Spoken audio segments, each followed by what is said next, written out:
Бакшевская Масленица 2026. Лесными тропами. Навстречу фараончикам. Сейчас, вероятно, будет Принималово. Автозак. Люди празднуют Масленицу. Куча народа в лесу. А вот и искомая поляна. Огороженная. Периодически видны хоть от силы зимы. Но конкретно сейчас не гоняют.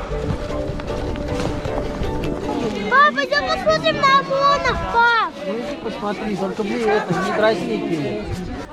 Велика звана бажа,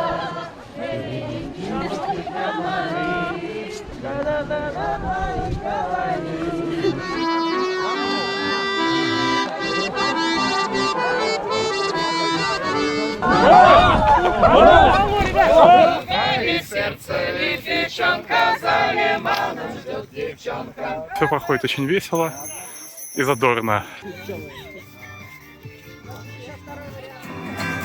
своих королев набиралась на целую повесть. А кому сегодня плакать в городе Тарусе? Есть кому все